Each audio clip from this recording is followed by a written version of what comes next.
Today, we are going to take a look at some projections for the 2023 Detroit Tigers. We're at that time in the offseason where the offseason is starting to become a thing of the past, and people are starting to look at the 2023 season. So, predictions are rolling out, and Dan Szymborski's ZiPS projections for Fangraphs has released for the Tigers. We're going to break those down all today on Locked On Tigers.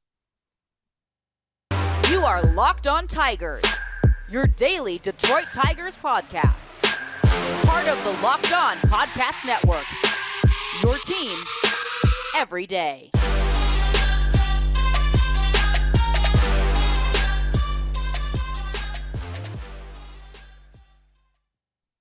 What is up, everybody? Welcome back to another edition of Locked On Tigers. I'm, of course, your host, Scott Bentley. Today is Wednesday, January 18th, 2023. Thank you for making Locked On Tigers your first listen every single day. We are free and available wherever you get your podcasts, including YouTube. Okay, so I know that like a week and a half ago, I said that I didn't like projections. I still don't. This is not any change of heart that I've had over the last 2 weeks.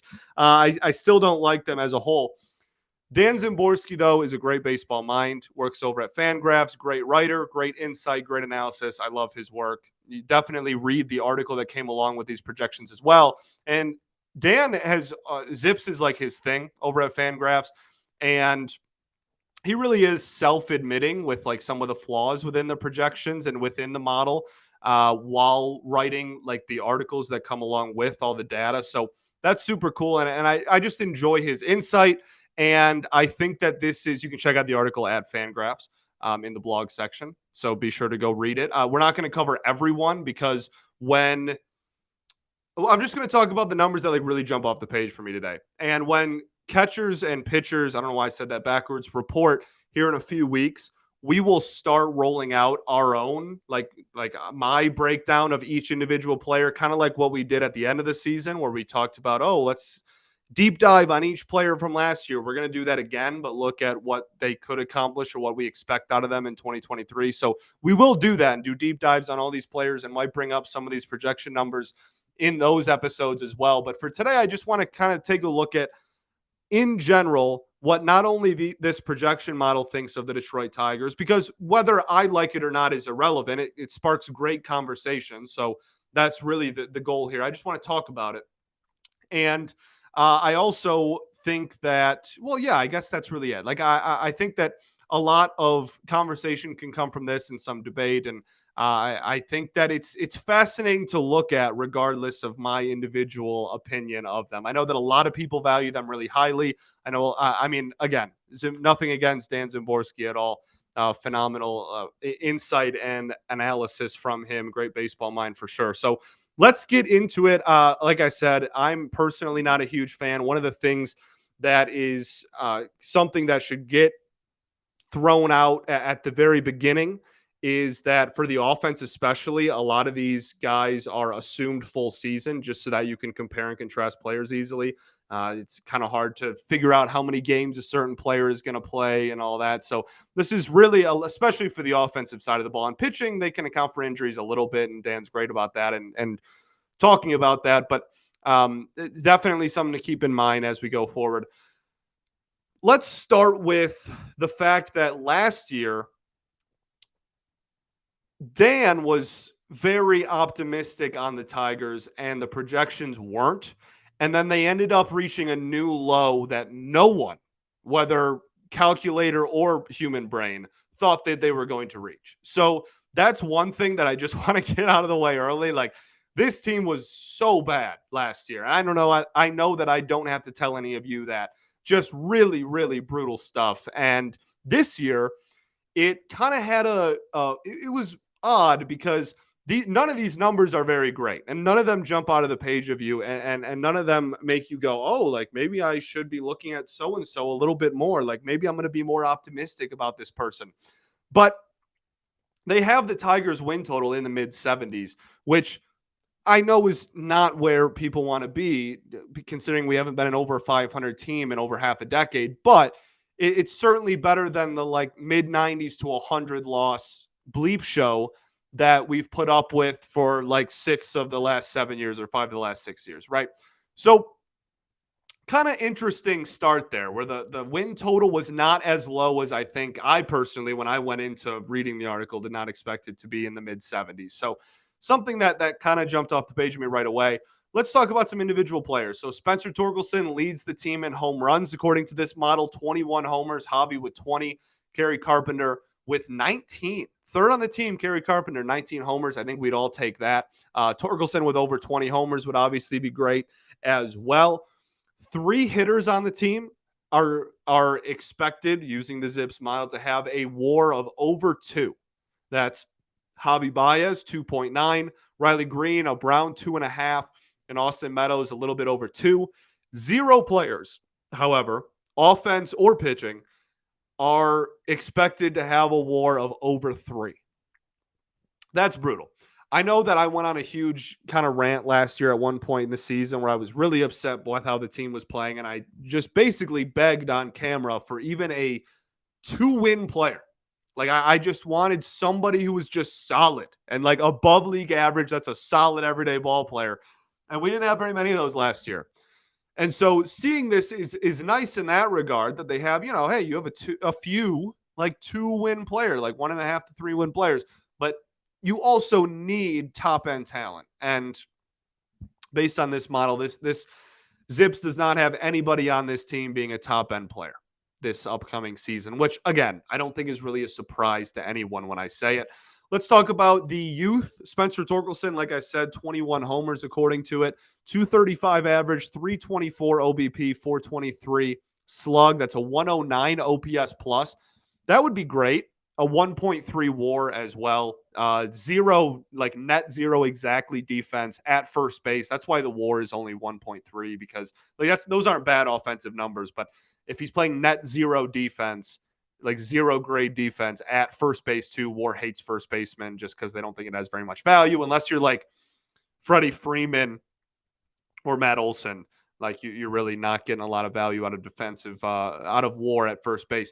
But the 109 OPS plus is great. Like, that's fine. I would be thrilled if Torkelson was a 109 OPS plus player this year at the plate.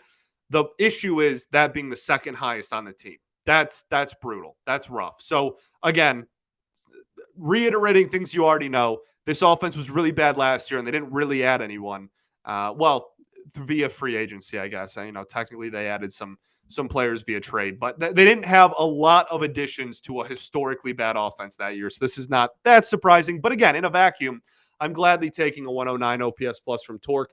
Riley Green, 253 average, 323 OBP, and a 406 slug. That's a 107 OPS plus with plus defense. So that's great. And they have him as the second most valuable player with WAR and the entire offense. I would be fine with a 107 OPS plus. The 406 slug is a little low. I'm fine with the average. I'm fine with the OBP. That's a fine walk rate.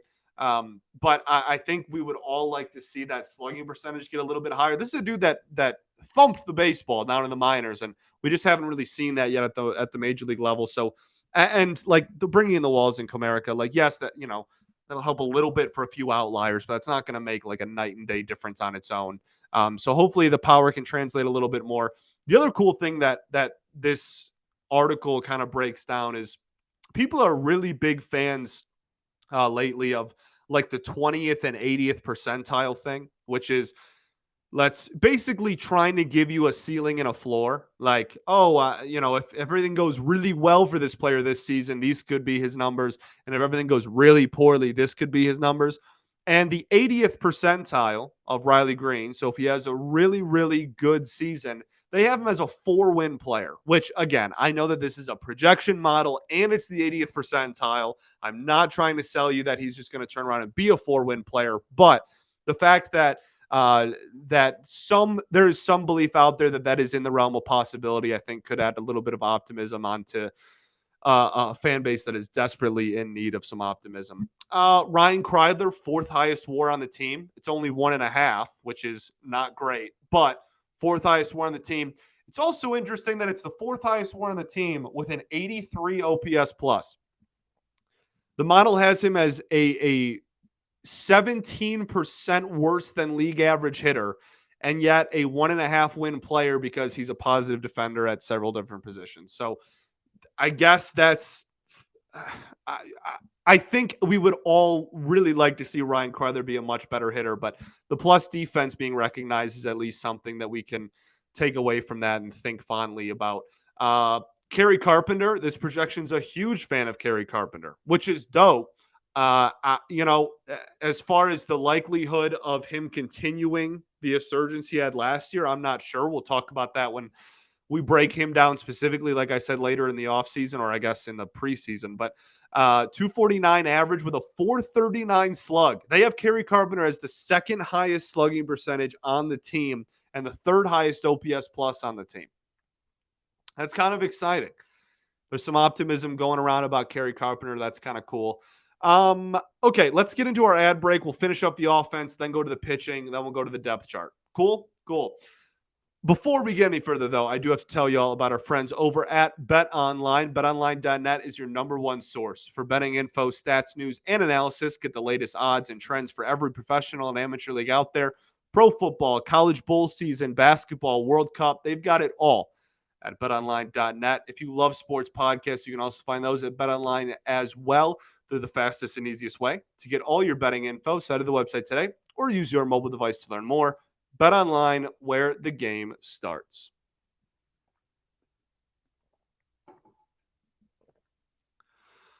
All right, everybody. Welcome back. Segment 2 here, Locked On Tigers. Thank you for making us your first listen every day. For your next listen, check out the Locked On MLB Prospects podcast. Host Lindsey Crosby is a prospect encyclopedia. He's going deep on the MLB stars of tomorrow. It's free and available wherever you get your podcasts, including YouTube, just like us. Okay, another thing that I thought was interesting about this projection was that it was a big fan of Andre Lipsius, which I am a big fan of Andre Lipsius. He was one of the guys that I really went to bat for and wanted I really wanted them to add him to the 40-man, and I was so happy when they did. As you all remember, if you were a listener back then, the thing that it loves about him is the fact that he draws a boatload of walks. And that's something that I have always been fascinated with. It's the reason that I love Andre Lipsius, right? I'm higher on him than most because of that. And yeah, they have him again, this is all assuming this person played a full season. I want to make that very clear. 1.2 WAR, barely a plus defender, like just barely, but the third most walks on the team. You're never going to guess who the player they project to have the most walks on the team is over a full season. You're never going to guess it. And we'll get to it later. But they have him with the third most walks on the team in the mid-50s, really solid total. Torkelson they have with the second most walks on the team, which I think is also important to point out. I think the only other really big takeaways are big fan of Austin Meadows. Big fan of Austin Meadows. And I think that that's something that we so quickly forget. Like, obviously he needs to stay healthy, yes, but this is a dude that has produced at the major league level, like an all-star caliber season, like prior to coming here. And I really like Austin Meadows, and I hope that he's able to stay on the field and whatnot this year.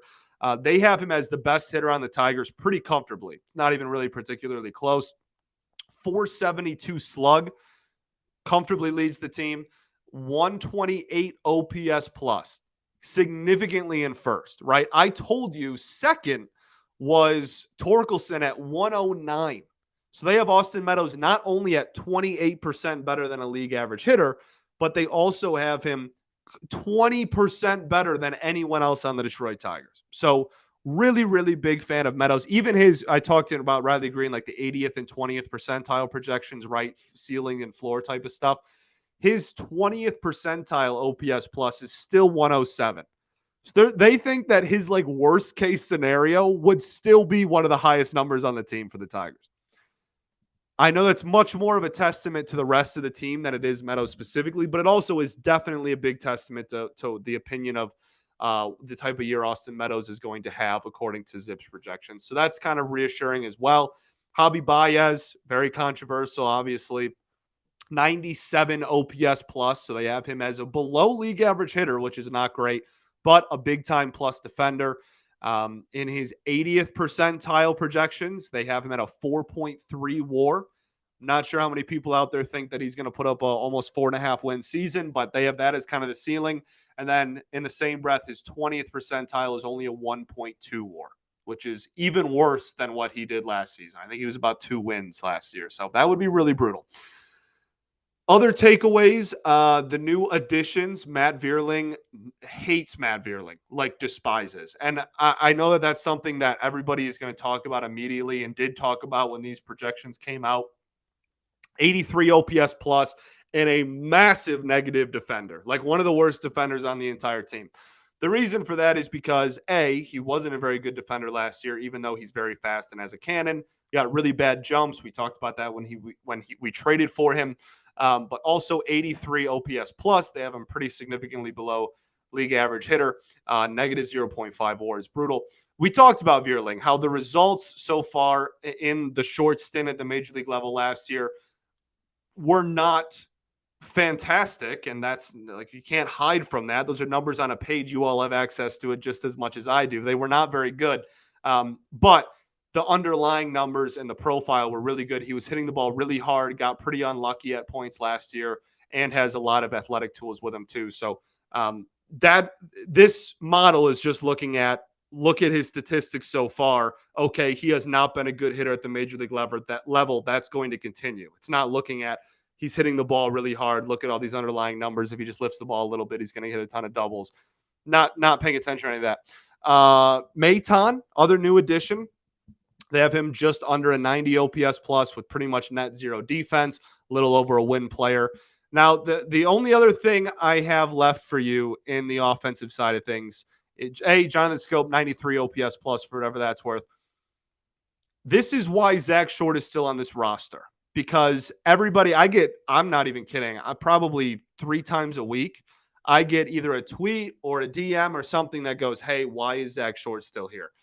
Zach Short, according to ZiPS, would lead the team in walks if he played for a full season.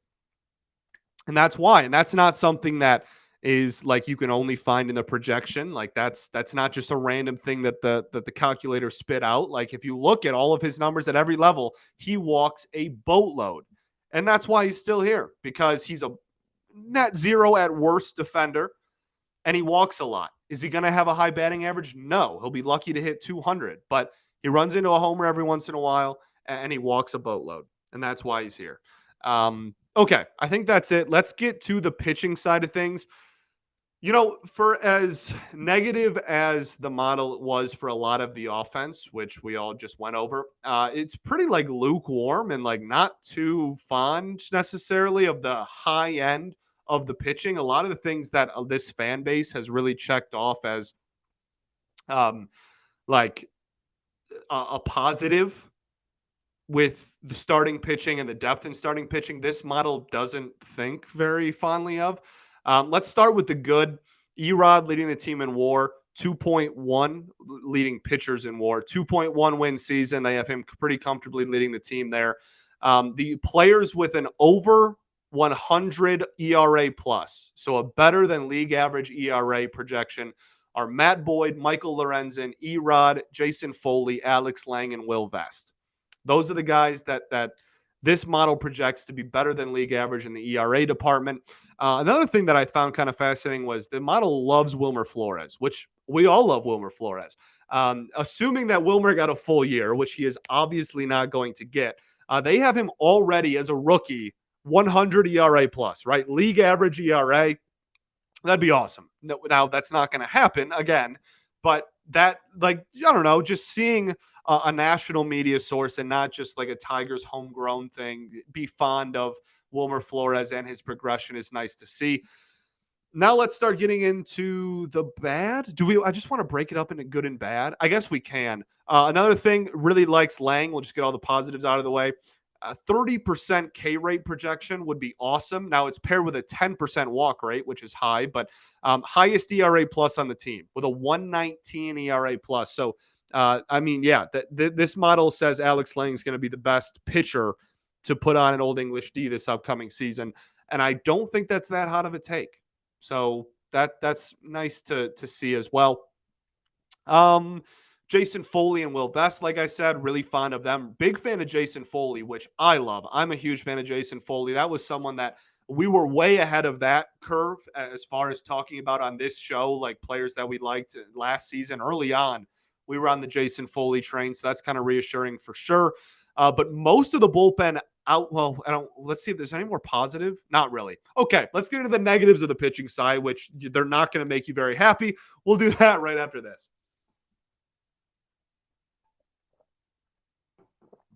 All right, third and final segment here, Locked On Tigers. Appreciate each and every one of y'all. Okay, let's get back into this, and then we'll once we finish the pitching, we'll get into the depth chart and talk about kind of where they expect players to play and whatnot. So the bad with the pitching, Matt Manning and Spencer Turnbull, not big fans of either. Now, part of it is it knows that they're coming off injury because they are kind of long tenured injury. Now, well, Manning is separate. Turnbull knows coming off injury, hasn't put up too many, well, really any full innings pitched seasons yet, so kind of hesitant there.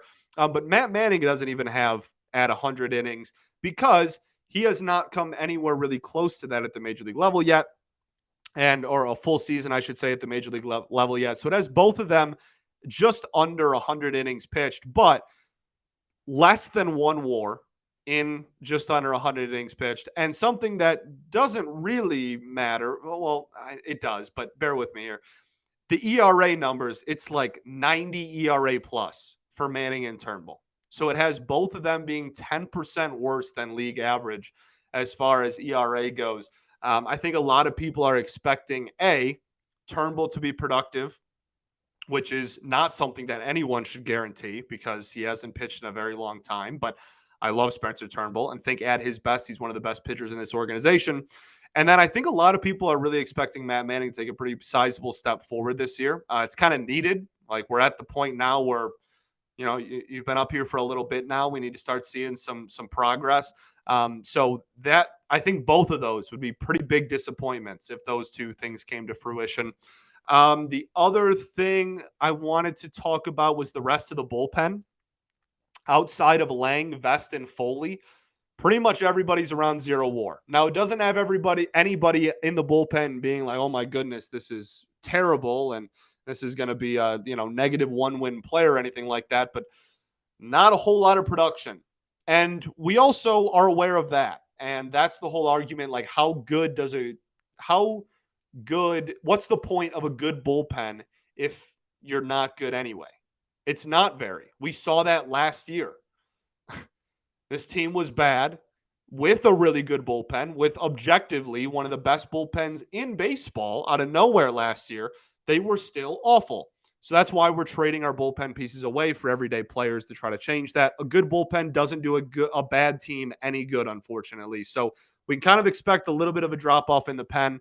But there are some players that I disagree with it on like just how unproductive they're going to be. We'll get into that later. The big one that was frustrated me, to be honest with you, was of the 4 starting pitchers, well, some people have them as relievers, etc., whatever, of Brisky, Hill, Faedo, and Wentz, not a single one was even a 1-win player. And some of that has to do with some innings distribution, for sure. Absolutely. But was not a big fan of any of them, really. Like, innings distribution is one thing. Having a comfortably a sub 100 ERA plus is another. Just was not a big fan of any of our depth starting pitchers. And that's something that this team has really pointed to a lot and been like, look, we can trade like the top end talent because we have pitching depth. And I still agree with and believe that. I'm not taking the projection as gospel, certainly, but just something that really jumped out at me is like, dang, like this does not like our pitching depth. Fan of Matthew Boyd and Michael Lorenzen and Erod to an extent. But after that, a whole lot of comfortably worse than league average in the starting pitching department after those 3. So there you go. That's pretty much it for offense and for pitching. So let's talk about the depth chart. There's this really cool graphic in the article. Be sure to check out the article again. Very, very well written as well. Even if you don't agree with the numbers in the calculator, or if you're like me and you don't really like projections at all, the article is great insight, and Dan does a fantastic job. So let's talk about the depth chart. I think they have Javi playing almost the entire season at short. They have Scope playing almost the entire season at second. Also, this model is not going to like predict a trade to happen. So you have that going for you as well. Riley Green, bona fide center fielder. Nobody else really even getting any sizable reps in center. Third base, there's Nick Maton, Ryan Kreidler, and Nevin, right? Yeah, we know that third base is going to be a revolving door. I don't think they're going to add anyone. I agree with that. I think we're pretty much past that point. And I've accepted it, and I'm kind of like weirdly in a real like sicko way looking forward to it because I think that that's good competition. I like the idea that we're going to kind of see this like I said revolving door of like who's going to be the third baseman, and I think it's going to last throughout the season. This job is available for the taking. Who wants to take it by the horns and be the third baseman? Like that's kind of cool. Not necessarily that's going to lead to a ton of wins, but it's kind of cool optically at least. So you have that going for you. Torkelson, the only plan at first base. They still don't really have a legitimate backup option. There's a couple of dudes that can play first for sure. But Torkelson seems to be the option there. So that makes sense. Let's talk about catcher. The model has just under 2 wins total at catcher between Haas, Sands, and Rogers. Haas and Rogers in a vacuum on its own, it has about each of them as 1-win players. So dividing up playing time ish, not necessarily like exactly evenly, but somewhat amongst those three comes out to about a 2-win season. I think Donnie Sands is going to get a lot more playing time than people realize. And that's like my take right now in the middle of January. And it might be a laughable take pretty early on, but his offensive numbers in the minors are good. Like they're straight up. There's no ifs, ands, or buts about it. They are good. And he walks a lot. And he's not a masterful defensive catcher, but he's also a really good pitch framer. And like robo umps aren't here yet. So that there is value in that. I don't think Jake Rogers is on a super long leash. And I think Donnie Sands could very realistically get some legitimate playing time at catcher. That all being said, it's Eric Haas as the 1A. I think that that's pretty self-explanatory. So want to talk about that a little bit. They do have some playing time to Austin Meadows and to Kerry Carpenter at DH. So the model is kind of, well, Dan more so with the depth chart side of things, is understanding that Miguel Cabrera is not going to play a boatload of ABs at DH. And so I think that opens the door a lot for Carpenter specifically, so which is kind of exciting. When talking about left field, it's brutal. In right field, they have Meadows. In center field, they have Green. So with kind of the revolving door of extra outfielders we have, like right field is Meadows, Carpenter, and Matt Vierling. 2 wins they have amongst those 3 in right field.